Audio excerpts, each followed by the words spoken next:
Hello students, कैसे हैं आप सभी। Welcome to my YouTube channel study with UD Sharma. आज हम लोग बात करने वाले हैं हमारे लॉज ऑफ केमिकल कॉम्बिनेशन के बारे में। जो हमारे एटम्स आपस में जुड़ते हैं, मॉलिक्यूल्स जुड़ते हैं, वो किस तरीके से जुड़ते हैं, उनके कुछ लॉज होते हैं। वो लॉज आज हम लोग पढ़ने वाले हैं, जिसमें से कुछ लॉज जो हैं हमने प्रीवियस क्लासेस में पढ़ रखे हैं। तो बहुत ही सिंपल लेक्चर होने वाला है। और एट द एंड मैंने कुछ न्यूमेरिकल्स भी करवाए हैं, तो वीडियो को पूरा ध्यान से देखना। और उन न्यूमेरिकल के बेस पर ही आप इन लॉज की वैल्यूज को समझ पाओगे और इन लॉ को और क्लियरली समझ पाओगे।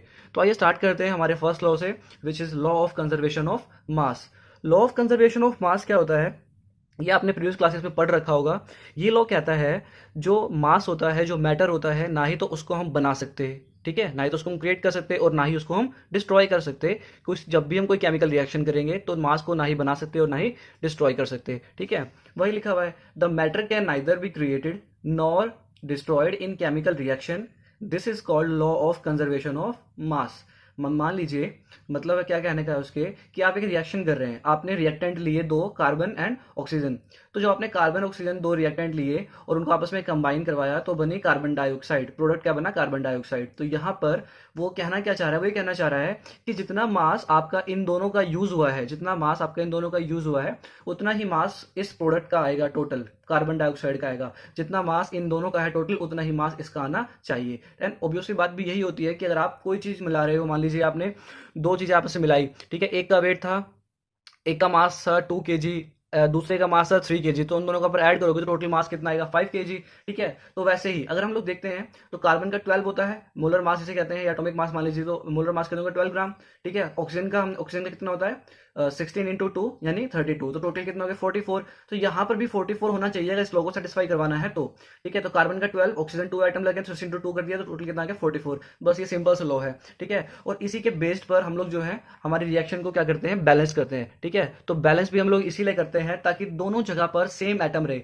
और सेम नंबर ऑफ एटम रहेंगे तो क्या होगा, उनका जो मास है वो भी क्या आएगा, सेम आएगा, ठीक है। तो आगे वो चलते हैं हम लोग। तो सबसे पहले इसका एक कंक्लूजन देख लेते हैं कि कंक्लूजन में हमने क्या लिखा। Sum of mass of reactants, reactants के मास का sum is equals to sum of mass of product. Product जितने भी आएंगे उन सबका आप सम करोगे तो वो दोनों क्या आने चाहिए, इक्वल आने चाहिए। अगर इक्वल नहीं आते हैं तो हम रिएक्शन को क्या करते हैं, बैलेंस करते हैं, ठीक है।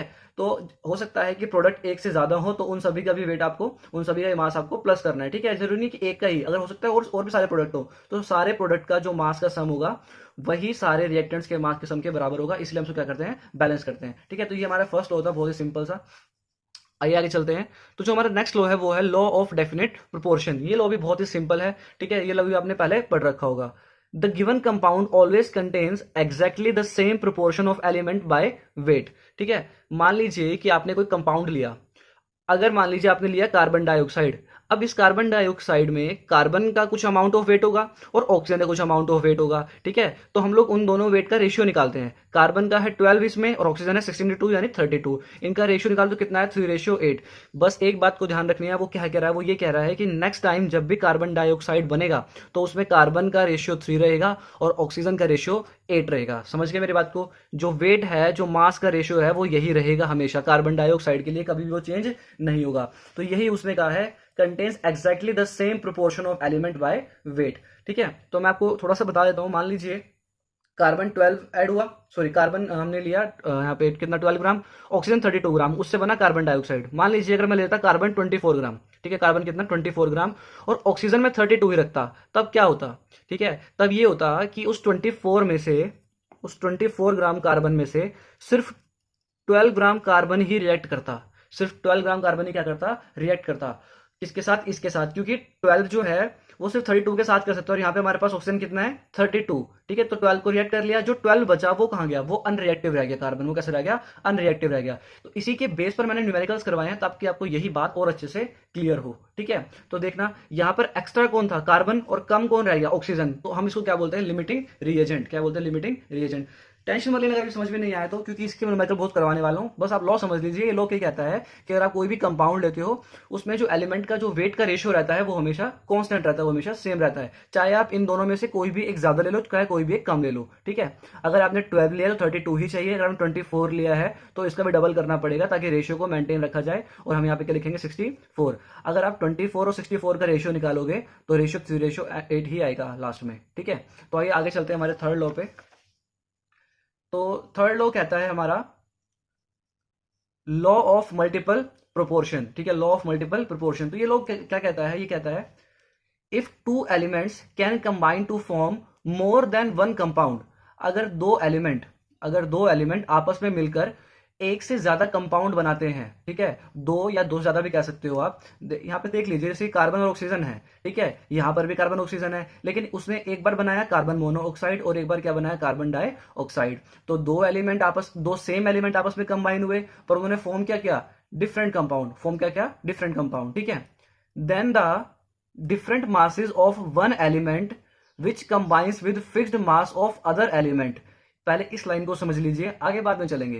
क्या कह रहा है कि देखना, उसमें एक एलिमेंट ऐसा पाएगा जिसका मास जो है डिफरेंट होगा। तो आप देख सकते हैं कि ऑक्सीजन का मास यहाँ पे 16 है और यहाँ पे 32 है, लेकिन इन दोनों में ही एक मास फिक्स्ड है, 12 कार्बन का यहाँ भी, 12 कार्बन का यहाँ भी, यही कह रहा है। Then the different masses of one element, different masses किसके हैं, ऑक्सीजन के, which combines with fixed mass of other element, fixed mass किसका है, कार्बन का, और ये से क्या है, कंबाइन है, ठीक है। करना क्या है, are in the ratio of small whole number. तो यहां पर ये बात कर रहा है उसकी जो डिफरेंट मास में कंबाइन है, उसकी जो डिफरेंट मास में कंबाइन है, ठीक है। आपको उनका रेशियो निकालना है, यहां पर किसका रेशियो, जो डिफरेंट मास में है। जो सेम मास के साथ कंबाइन है उसका रेशियो नहीं पूछ रहा, जो डिफरेंट मास के साथ कंबाइन है फिक्स्ड मास वाले एलिमेंट के साथ, उसका हमें रेशियो निकालना है ऑक्सीजन का। आइए एक बार और अच्छे से देख लेते हैं।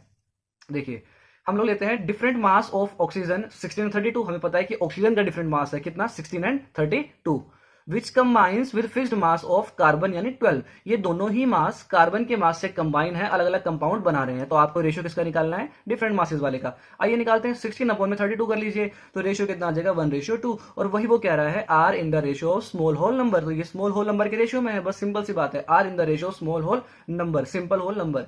तो आप इसी को किसी भी तरीके से कर सकते हैं, इस क्वेश्चन को अपनी तरफ से और एग्जांपल ले सकते हैं। बस उसमें आपको करना क्या है कि किसी भी दो सेम एलिमेंट लेना है। तो सबसे पहले बात तो ये है कि दो सेम एलिमेंट लेने हैं, ठीक है, और उसमें से किसी भी एक एलिमेंट का मास जो है फिक्स करना है। आइए अगला एग्जांपल ले लेते हैं। मान लीजिए मैंने लिया नाइट्रोजन पर ऑक्साइड, और यहां पर मैंने लिया नाइट्रोजन डाइऑक्साइड, ठीक है।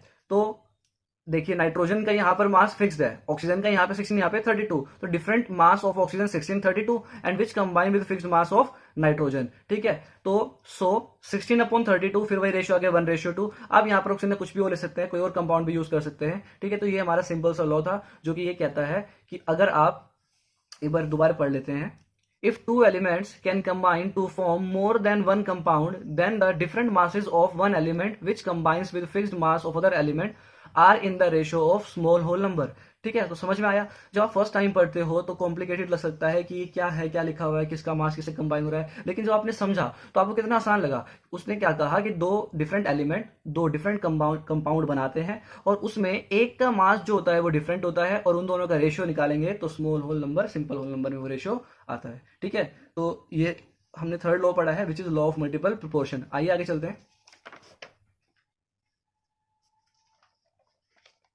तो सबसे पहले मैं आपके आगे एग्जांपल ले लेता हूं इसी लॉ का, और कुछ इसी टाइप का एक क्वेश्चन भी है हमारे पास, वो ले लेते हैं, ठीक है। तो देखिए, यहां पर हमें नाइट्रोजन और ऑक्सीजन दो डिफरेंट क्या दिए हैं, एलिमेंट दिए हैं, ठीक है, और इन्हीं दोनों के बहुत सारे कंपाउंड बना रखे हैं हमने, ठीक है। देखिए, कंपाउंड हमने बनाया N2O, NO, NO2, N2O5, N2O3। तो देखा आपने, नाइट्रोजन और ऑक्सीजन से हमने बहुत सारे डिफरेंट क्या बनाए, कंपाउंड बनाए, ठीक है। तो आइए देखते हैं कि इस कंपाउंड में नाइट्रोजन कितना है और ऑक्सीजन कितना है, उनका रेशियो कितना है। तो नाइट्रोजन का 14 होता है, और इंटू 2 करेंगे तो कितना है 28, ऑक्सीजन कितना है 16।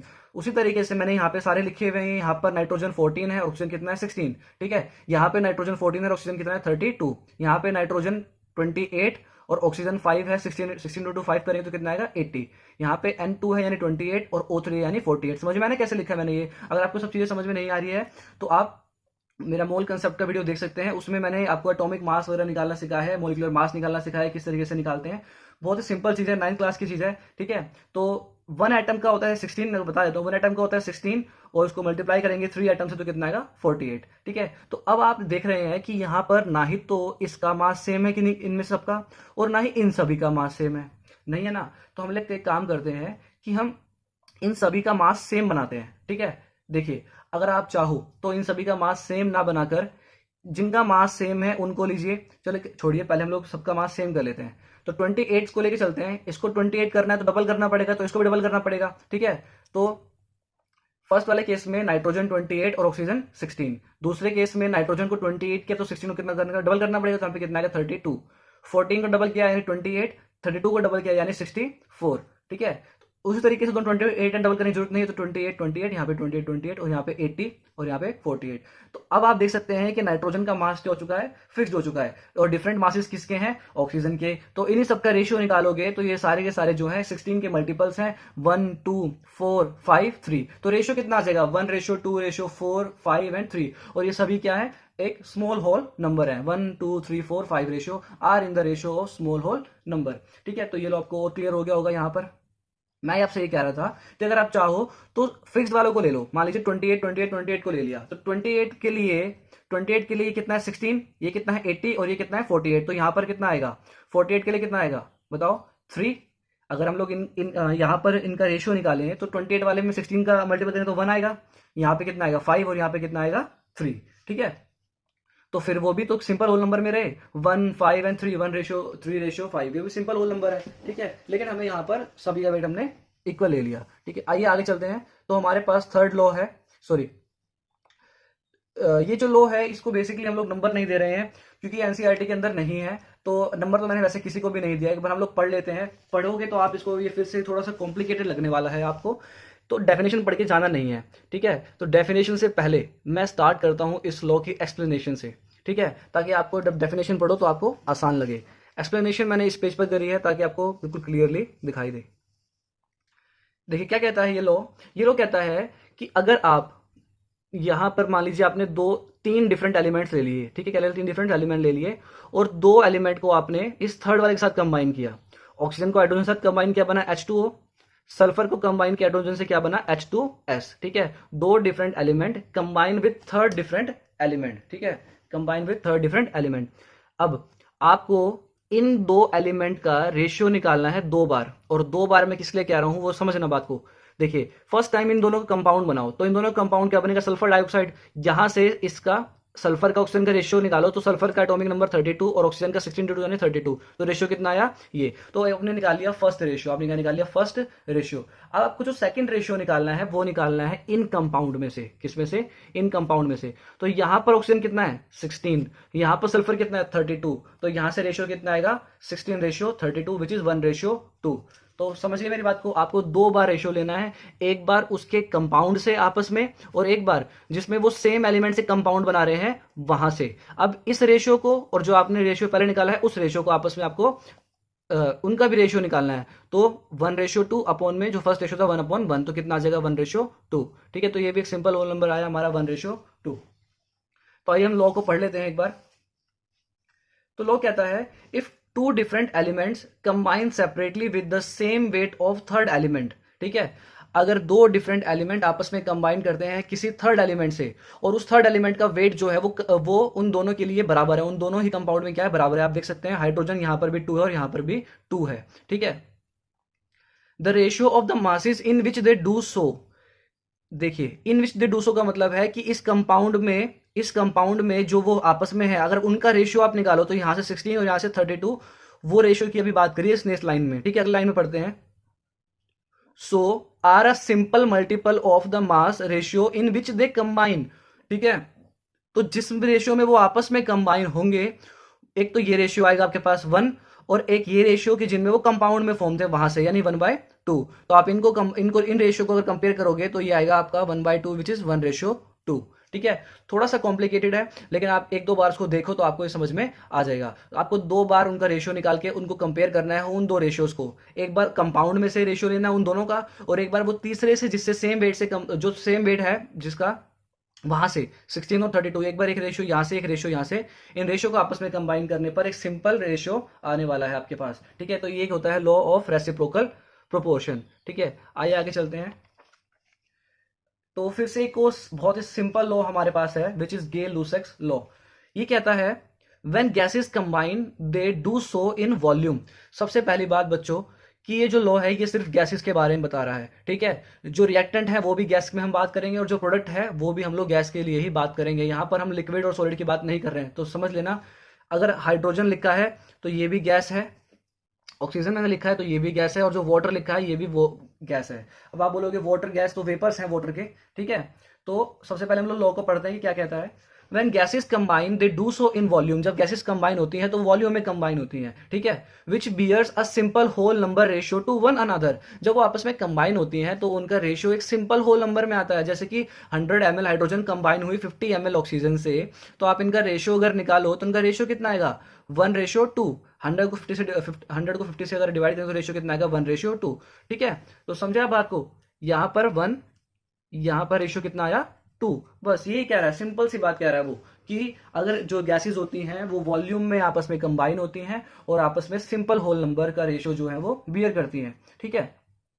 When gases combine they do so in volume which bears a simple whole number ratio to one another, एक दूसरे से सिंपल होल नंबर रेशियो में होती है, and to the volume of product formed, और जो प्रोडक्ट फॉर्म बनेगा उसकी वॉल्यूम के साथ भी इनका रेशियो कैसा होगा, सिंपल होल नंबर होगा, जो कि आप लोग देख पा रहे हैं यहाँ पर, ठीक है। देखना 100 ml अगर hydrogen gas combine 50 ml oxygen के साथ में, तो बना कितना 100 ml वाटर वेपर, और इनका आपस में रेशियो निकालोगे तो 1:2:1 आएगा। बस यही सिंपल सी वो चीज हमसे कह रहा है, ठीक है।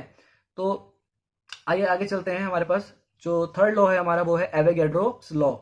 बहुत ज्यादा सिंपल है, इसमें भी कुछ सोचने समझने की चीज नहीं है। He proposed that equal volumes of all gases contain equal number of molecules, ठीक है। तो एक छोटी सी सिंपल चीज है, लेकिन उसने कंडीशन दी at same temperature and pressure, ठीक है, at same temperature and pressure. मान लीजिए आपने 100 ml हाइड्रोजन गैस ली, ठीक है, और आपने 100 ml ऑक्सीजन गैस ली, ठीक है। आपने दोनों गैसेस कितने कितने ml ली, 100 ml ली। दोनों का टेम्परेचर और प्रेशर सेम होना चाहिए, दोनों का टेम्परेचर और प्रेशर सेम होना चाहिए, ठीक है भाई। कर दिया हमने सेम, तो अब क्या होगा सर, ठीक है। अब होना क्या है, जितने मॉलिक्यूल्स H2K 100 ml में आते हैं, मान लीजिए H2K मॉलिक्यूल्स आते हैं 100 ml में, ए कितने आते हैं, ए कोई भी नंबर हो सकता है, ठीक है। ए कोई भी एक वेरिएबल है, यहाँ पे कोई भी नंबर हो सकता है। वो मैं आपको ये बता रहा हूं कि 100 ml H2, अगर H2 गैस में लेता हूं तो उसमें मॉलिक्यूल्स आते हैं ए, उसमें मॉलिक्यूल्स आते हैं ए, तो ऑक्सीजन में भी ए मॉलिक्यूल्स ही आएंगे, ऑक्सीजन में भी ए मॉलिक्यूल्स ही आएंगे, ठीक है। तो अगर आप दो गैसेस लेते हो और उनका सेम वॉल्यूम लेते हो तो उनके मॉलिक्यूल्स भी क्या रहेंगे, सेम रहेंगे, उनके मॉलिक्यूल्स भी क्या रहेंगे, सेम रहेंगे, ठीक है। मान लीजिए कि आपने 200 ml एक गैस ली और 200 ml ही कोई और गैस ली, मान लीजिए आपने N2 ले लिया और O2 ले लिया, ठीक है, और दोनों का टेम्परेचर और प्रेशर क्या कर दिया, सेम कर दिया। तो जितने मॉलिक्यूल्स N2 के होंगे 200 ml में, उतने ही मॉलिक्यूल्स O2 के भी होंगे, उतने ही मॉलिक्यूल्स O2 के भी होंगे 200 ml में, ठीक है। अगर हम सेम वॉल्यूम ले रहे हैं तो अलग वॉल्यूम में मत बोलना कि सेम होंगे पार्टिकल्स, सेम होंगे मॉलिक्यूल्स। अगर हम सेम वॉल्यूम ले रहे हैं तो ही मॉलिक्यूल सेम होंगे, अदरवाइज मॉलिक्यूल सेम नहीं होंगे। तो ये हमारा सिंपल सा एवोगैड्रोस लॉ था, ठीक है। तो आगे चलते हैं, आइए अब हम लोग करेंगे कुछ क्वेश्चन आंसर, ठीक है। तो सबसे पहले हमारे पास एक क्वेश्चन है जिसमें उसने हमें कहा है इन अ रिएक्शन। अब आप एक बात का ध्यान देना कि यहां से आपको बिल्कुल फोकस करना है, ठीक है। ये समझ लीजिए कि मेन चीज जो है, जो न्यूमेरिकल है, वो सारे लॉस को एक्सप्लेन कर देंगे यहाँ पर, और बहुत ही इंपॉर्टेंट है न्यूमेरिकल समझने, ठीक है। और इस न्यूमेरिकल को समझने से पहले आपको मोल कंसेप्ट आना चाहिए, ठीक है।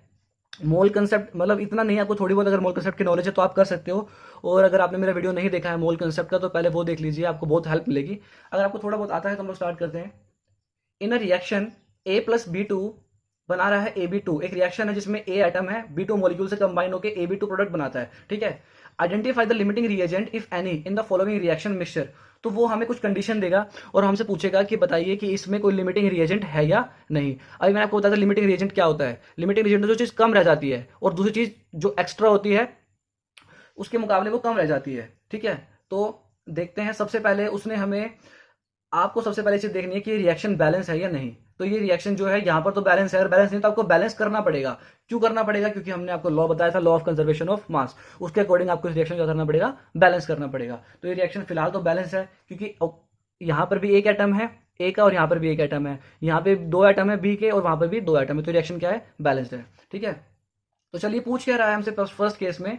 मान लीजिए आपने लिए 300 एटम्स ऑफ ए और उसमें आपने मिलाया 200 मॉलिक्यूल्स ऑफ बी, बस उसने इतना लिखा और पूछा है कि क्या इसमें कोई लिमिटिंग रिएजेंट है या नहीं। ठीक है, तो हम लोग हमारी रिएक्शन से स्टार्ट करते हैं। रिएक्शन में हमें कहा गया था कि ए प्लस बी टू बनाता है ए बी टू, और ये रिएक्शन बैलेंस थी। तो आप उसके आगे देख रहे हैं, उसके आगे वन लिखा है, रिएक्शन क्या क्या लिखा है, वन लिखा है। तो हम लोग मानते हैं कि 1 मोल ए कंबाइन होता है 1 मोल बी से और बनाता है 1 मोल ए बी टू।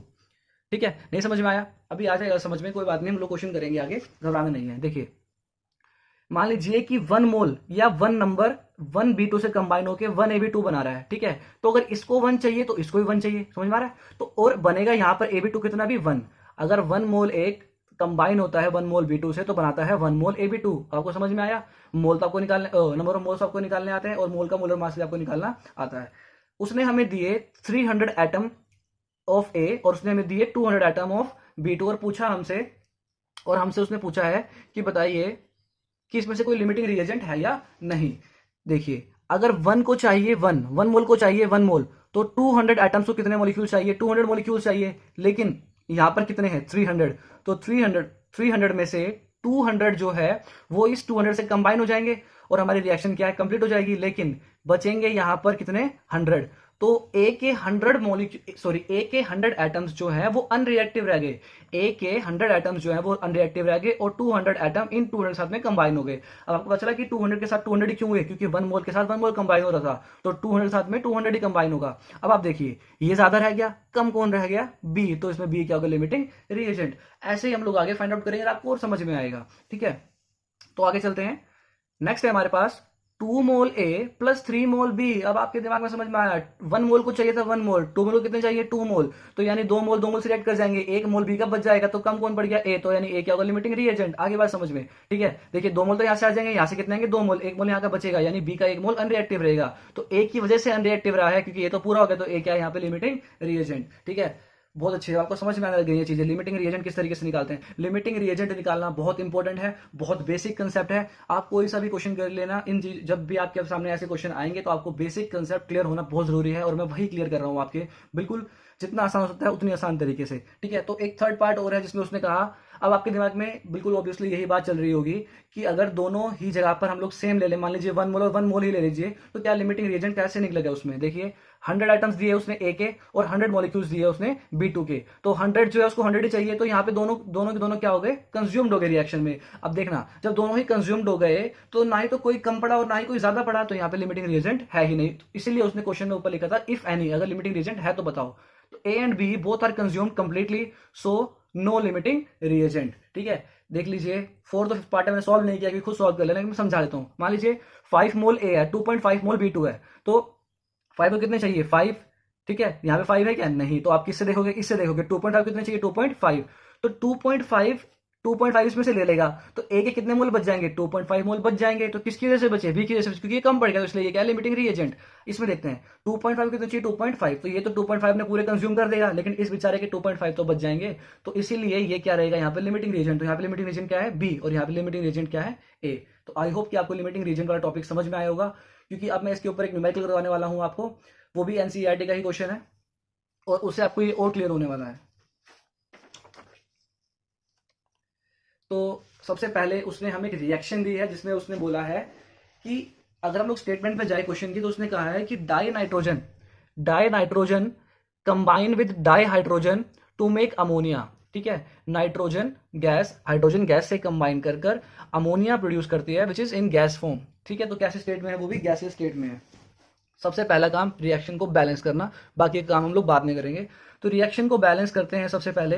तो देखना, N2 यहां पर भी है और इसके आगे 2 प्लेस कर रखा था उन लोगों ने पहले से, और N2 यहां पर भी हो जाएगा। लेकिन यहाँ पे हाइड्रोजन कितने हैं? 3 × 2 6, और यहाँ पे हाइड्रोजन कितने हैं? ओनली 2। तो यहाँ 3 प्लेस कर दें तो 3 × 2 क्या हो जाएगा? 6 हो जाएगा। बैलेंसिंग करनी है आपको, आई होप कि आपको आनी ही चाहिए, और आपको नहीं आती है तो घबराना बिल्कुल भी नहीं है, बहुत ही सिंपल चीज है, और बहुत सारी ट्रिक्स इसकी अवेलेबल है, यूट्यूब पे वीडियोस हैं, बुक्स में है, जाके देखिए, उसको करिए। 10th क्लास का टॉपिक है, 15 से 20 मिनट लगेंगे आपको पूरे इस टॉपिक को समझने में, बैलेंसिंग को। और अब आपने अगर स्टडी स्टार्ट कर ही दी है तो बैलेंसिंग भी समझिए, मोल कंसेप्ट भी समझिए। तो अगर आपके बेसिक्स क्लियर होंगे तो आपको आगे चीज़ें बहुत आसान लगेगी। अगर आपके बेसिक्स क्लियर नहीं है तो आप सिर्फ क्लास में बैठे रहेंगे, आपको कुछ भी समझ में नहीं आएगा। ठीक है, तो अगर क्लास में आपको बैठना है, बच्चों के बराबर चलना है, हाईएस्ट मार्क्स लेकर आने हैं, तो आपके बेसिक कंसेप्ट क्लियर होने बहुत ज़रूरी है। मैं आपको फिर बताता हूँ, अगर आपके बेसिक कंसेप्ट क्लियर होंगे तो आपको पढ़ाई में इंटरेस्ट आएगा। अगर आपके बेसिक कंसेप्ट क्लियर नहीं है तो आपको उस चीज़ में इंटरेस्ट नहीं आएगा। ठीक है, तो आगे चलते हैं। तो फर्स्ट पार्ट जो उसने हमसे पूछा है, ठीक है, उसने हमसे कहा कि calculate the mass of ammonia. अब उसने हमें बोला कि अमोनिया का मास निकालो। ठीक है, प्रोड्यूस्ड इफ, उसने हमें बोला कि हमारे पास है 2000 ग्राम डाई डाई नाइट्रोजन। ठीक है, react with 1000 gram of di hydrogen. वो हमसे कह रहा है कि अगर मैं आपको दे दूं नाइट्रोजन 2000 ग्राम और हाइड्रोजन 1000 ग्राम, तो बताओ कितना अमोनिया बनेगा, बताओ कितना अमोनिया बनेगा। तो अब आप सोच रहे होंगे कि अमोनिया बनाने के लिए आपको पता होना चाहिए कि लिमिटिंग रिएजेंट क्या है। लिमिटिंग रिएजेंट क्या है, क्योंकि लिमिटिंग रिएजेंट के अकॉर्डिंग ही हम लोग दूसरी चीज़ों को कंबाइन करके हमारा अमोनिया प्रोड्यूस करेंगे। सिंपल चीज़ है, ठीक है ना भाई। तो देखते हैं हमारी रिएक्शन पे। रिएक्शन में 1 मोल 3 मोल हाइड्रोजन से कंबाइन होके 2 मोल अमोनिया बना रहा है। तो सबसे पहले हम लोग बेसिक हमारे यहाँ से वेट निकाल लेते हैं। तो 1 मोल N2 का आएगा 28, 14 इंटू 2 एटम लगे हैं। हाइड्रोजन के 2 एटम लगे हैं तो 1 इंटू 2, 3 मोल तो मल्टीप्लाई कर देंगे 3 से 6 ग्राम आ जाएगा। अमोनिया का N का 14 होता है, हाइड्रोजन का 1 इंटू 3, इनको ऐड मल्टीप्लाई करके 2 से मल्टीप्लाई करना क्योंकि 2 मोल लगे हैं, तो कितना 34 ग्राम। तो 28 ग्राम नाइट्रोजन कंबाइन होता है 6 ग्राम हाइड्रोजन से और बनाता है 34 ग्राम अमोनिया। ठीक है, मैं यहाँ पे ये निकालूंगा कि अगर 1 ग्राम हाइड्रोजन होता तो कितना नाइट्रोजन चाहिए। तो 1 ग्राम हाइड्रोजन को कितना नाइट्रोजन चाहिए, 28/6, क्योंकि 28 कितना चाहिए था 6, तो 1 हाइड्रोजन को कितना चाहिए 28/6 यानी 4.7। तो ये हमारा आंसर लगभग आ जाएगा 4.7। तो आप देख पा रहे हैं कि 1 ग्राम हाइड्रोजन को कितना चाहिए, 4.7 ग्राम नाइट्रोजन चाहिए। सिंपल सा मैथ है, मैं बताऊंगा मैंने ये क्यों देखा। इस चीज से हम लोग लिमिटिंग रिएजेंट पता कर सकते हैं। ठीक है, कैसे, आइए क्वेश्चन पे चलते हैं। तो आपने देखा कि N2 गैस है 2000 ग्राम और H2 गैस है 1000 ग्राम। अब आप देखना 1 ग्राम को चाहिए 4.7 ग्राम, तो ऑलमोस्ट 4 टाइम्स ज्यादा है, उससे भी ज्यादा।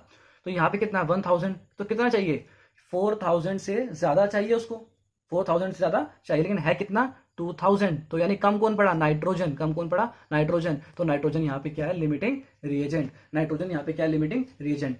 तो नाइट्रोजन तो पूरा कंज्यूम्ड होगा, लिमिटिंग रीजन तो हमेशा पूरा कंज्यूम्ड होता है, बचेगा कौन, हाइड्रोजन। बचेगा कौन, हाइड्रोजन।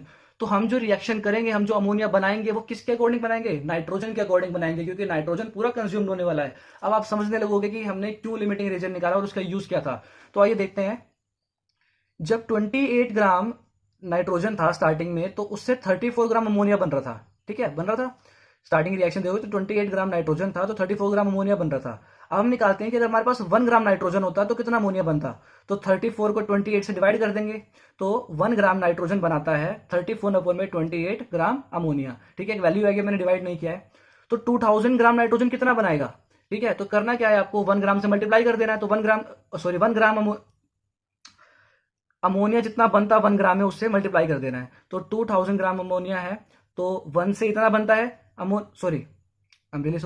2000 ग्राम हमारे पास क्या है, नाइट्रोजन है। तो 1 ग्राम अगर नाइट्रोजन होती है तो इतना अमोनिया प्रोड्यूस होता है, और 2000 है हमारे पास, तो 2000 से मल्टीप्लाई कर देंगे। तो 2000 नाइट्रोजन जो है वो इतना अमोनिया क्या करेगी, प्रोड्यूस करेगी। ये हमने लिख दिया 2428.5। ठीक है, यानी 2428.5 ग्राम हमारे पास क्या बनेगा, अमोनिया प्रोड्यूस होगा। ठीक है, तो आगे चलते हैं। नेक्स्ट पार्ट में हमसे पूछ रहा है will any of the 2 reactants remain unreacted. तो आपको पता चल गया अनरिएक्टेड कौन रहेगा, hydrogen. Yes, N2 is limiting reagent, hence some amount of H2 will remain unreacted। ठीक है, सिंपल सी चीज थी। अगर N2 पूरा कंज्यूम हो रहा है, N2 लिमिटिंग रिएजेंट है, तो वहां पर बचेगा कौन, अनरिएक्टेड, हाइड्रोजन। ठीक है, थर्ड पार्ट में हमसे पूछता है if yes which one and what would be its mass. तो यहां पर आपके लिए सारे क्वेश्चन आपके आगे आ चुके हैं। उसने पूछा कि अगर कोई हिस्सा अनरिएक्टेड रहता है तो वो कितना अनरिएक्टेड रहेगा। उसने नहीं पूछा कितना कंबाइन होगा, पूछा हाइड्रोजन कितना अनरिएक्टेड रहेगा। तो हम लोग निकालते हैं। ठीक है, देखिए 28 ग्राम नाइट्रोजन जो थी वो कंबाइन हो रही थी 6 ग्राम हाइड्रोजन के साथ में। ठीक है, तो अगर हम लोग लें 1 ग्राम नाइट्रोजन, तो वो कितने हाइड्रोजन से कंबाइन होगी, 6/28 हाइड्रोजन से कंबाइन होगी। ठीक है, 6 को 28 से डिवाइड करेंगे तो ये आएगा 1 ग्राम नाइट्रोजन कंबाइन होती है इतने ग्राम हाइड्रोजन से। तो 2000 ग्राम नाइट्रोजन है तो कंबाइन होगी इतने ग्राम हाइड्रोजन से, क्योंकि हम लोग इसको मल्टीप्लाई कर देंगे। ठीक है, ये हमारी हाइड्रोजन है किसके लिए, 1 ग्राम नाइट्रोजन के लिए, और मल्टीप्लाई कर देंगे 2000 अगर, तो किसके लिए आ जाएगा, 2000 नाइट्रोजन के लिए। तो 2000 ग्राम नाइट्रोजन के लिए हमारी ये बनी हाइड्रोजन गैस। इतनी हाइड्रोजन गैस उससे क्या हुई, रिएक्ट हुई। तो कितना आंसर आया, 428.6 ग्राम हाइड्रोजन हमारी क्या हुई, कंबाइन हुई कितने ग्राम के साथ, 2000 ग्राम के साथ। ठीक है, अब एक चीज यहां पर और देखना, अगर आप इन दोनों को कंबाइन करो, इन दोनों को ऐड करो, 2000 ग्राम नाइट्रोजन रिएक्ट हुई क्योंकि तो रिमेटिंग रिएजेंट तो पूरा कंबाइन हुआ, लेकिन हाइड्रोजन कितना कंबाइन हुआ, 428.6 ग्राम कंबाइन हुआ। ठीक है, तो इन दोनों को अगर आप ऐड करो तो आप देखोगे कि आपका जो आंसर था, जो आपका अमोनिया प्रोड्यूस हुआ था, वो इतना ही हुआ था, 2428.5 नियरली। ठीक है, तो पॉइंट जो है थोड़ा सा ऊपर नीचे हो सकता है क्योंकि आंसर बिल्कुल ये डेफिनेट नहीं है, अप्रोक्सीमेट वैल्यू मैंने लिखी हुई है यहाँ पर। समझे आप बात को। तो 2000 ग्राम नाइट्रोजन कितना हाइड्रोजन यूज करता है, इतना हाइड्रोजन यूज करता है, अपने साथ कंबाइन करता है, और अमोनिया प्रोड्यूस होगा इन दोनों को आप ऐड कर दोगे। ठीक है, तो अब उसने हमसे ये नहीं पूछा कि कितना हाइड्रोजन कंबाइन हुआ है, उसने हमसे पूछा है कि कितना हाइड्रोजन अनरिएक्टिव रहा है। तो करना क्या है, टोटल में से जितना कम है उसको माइनस कर दो। तो we have 1000 gram H2 given, 1000 gram H2 given था, in which only 428.6 gram use in reaction. इसमें से सिर्फ 428.6 ग्राम क्या हुआ, यूज हुआ। तो अनरिएक्टेड कितना रह गया, 1000 माइनस 428.6 कितना रह गया, 571.4 ग्राम। ठीक है, तो ये हमारे क्वेश्चन थे। मैं एक और नेक्स्ट वीडियो बनाऊंगा जिसमें मैं आपको यही सारे क्वेश्चन करवाऊंगा, ऐसे ही और रिएक्शंस करवाऊंगा।